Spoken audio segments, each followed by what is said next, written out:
Hi, and thank you for having me here. My name is Alex Strenger, and as the next mayor of Austin, it saddens me to say that we are in the midst of a California refugee crisis.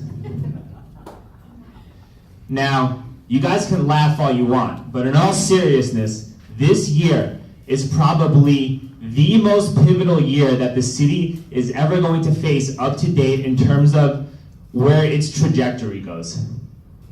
Are we going to preserve our culture, our way of life, keep the locals here who shape this place into the amazing city that it is? Are we going to keep them in Austin, or are we going to allow a bunch of California companies to come here, drive up the median family income, drive up the rent, drive up your property taxes, and force what made the city an amazing place to go by the wayside? Well, under my administration, that is not going to happen. Look, here's the thing. We had this land code called Code Next. It was a disaster. It was written by over half of our planning.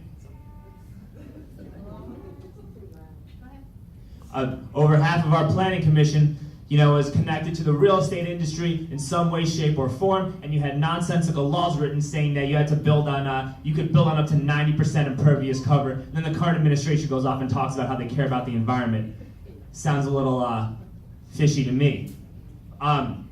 Anyway, aside from our land code that obviously needs work, you have developers that bypass the affordable housing requirements. They pay a fee in lieu that doesn't cover the cost of building affordable units, and you wonder why rent's going up and everything. But aside from that, our traffic is a disaster. All right, it's terrible. And I work downtown. I'm a pedicab driver in downtown Austin, and I see firsthand how bad the traffic is as a result of Uber and Lyft coming back, which, by the way, the city did nothing to fight the state on that decision. We're going to fight about transgender bathrooms, but we're not going to fight about, making our roads safe. Over 4,000 car crashes happened from April to September.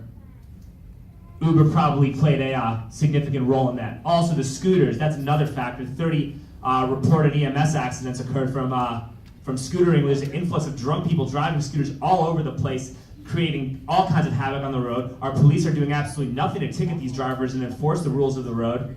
That issue needs to be addressed probably immediately. Let's see what else. We all know the soccer stadium's a terrible idea. I actively campaigned and spoke at City Hall about the Trumpian business tactics used by Precourt and the people who helped facilitate that decision from happening. There's no reason why the #1 designation for affordable housing should be thrown away on a California billionaire who refuses to pay property taxes and pays rent at a fraction of the cost.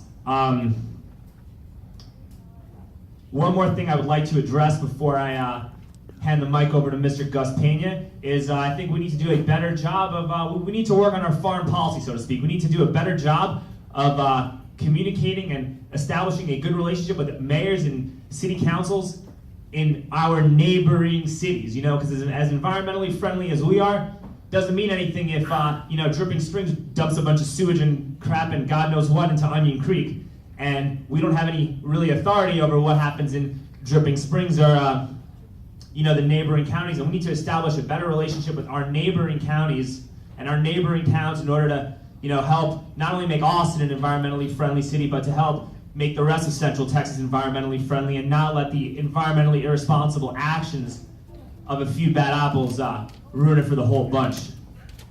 Thank you.